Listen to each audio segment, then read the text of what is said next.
Quand on commence les études de marin-pêcheur, la première chose qu'on apprend, c'est la sécurité, car la sécurité est essentielle pour la survie en cas de difficulté en mer. Donc on doit connaître les consignes de sécurité en mer, les engins de sauvetage et les moyens de survie. Il faut aussi apprendre à connaître les types de situations critiques, les précautions à prendre et les dispositions contre l'incendie s'il se déclenche à bord. Tu sais nager ? Pour être marin-pêcheur, il ne faut surtout pas avoir peur de se mettre dans l'eau et il faut savoir nager.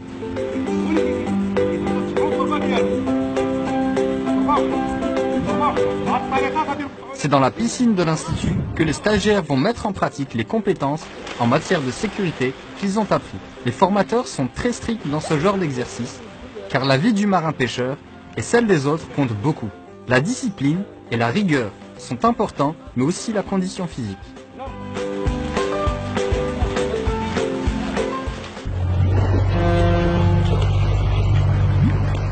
Une fois que les stagiaires ont bien assimilé les normes de sécurité, on leur enseigne ce qu'il faut faire pour préparer le navire à une sortie en mer.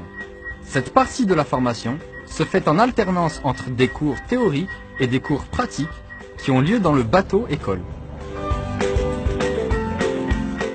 La première compétence que le stagiaire doit acquérir est de s'assurer de la validité des papiers de bord et de la stabilité du bateau, puis se renseigner sur les conditions météorologiques. Ensuite, il doit apprendre à relever les coordonnées géographiques, latitude, longitude, magnétisme terrestre, les déclinaisons et les déviations. Il doit pouvoir mesurer les directions et les distances, mais également maîtriser les principaux symboles de la carte marine. Le stagiaire doit pouvoir porter un point sur la carte à partir de ses coordonnées géographiques pour mesurer la distance et calculer la durée du parcours. Le formateur s'assure que le stagiaire maîtrise parfaitement l'utilisation du sondeur. Le sondeur, dans un bateau, est l'appareil qui permet de mesurer la profondeur.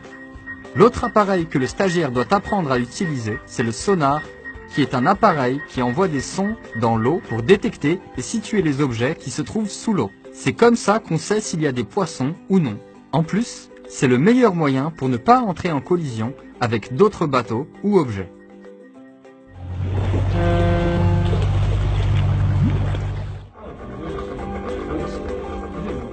Le stagiaire doit aussi pouvoir mettre en service le GPS, qui est un système de géolocalisation qui utilise des signaux satellites pour identifier la position du bateau sur la carte marine. Le marin-pêcheur doit aussi apprendre à vérifier le fonctionnement du compas magnétique. Le compas est l'instrument de navigation qui indique le nord et la direction du bateau. Durant sa formation, le marin-pêcheur s'entraîne à l'utilisation de l'appareil à gouverner, qui est une sorte de volant avec lequel on arrive à diriger le bateau.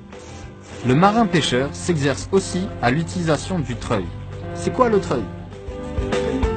Le treuil, c'est un cylindre horizontal autour duquel s'enroule une corde ou un câble servant à élever ou à tirer une charge. Il faut également que le marin-pêcheur utilise la VHF, c'est-à-dire une radio de très haute fréquence qui lui permet de communiquer avec les autres bateaux ou de signaler une détresse en mer ou encore recevoir des bulletins météo.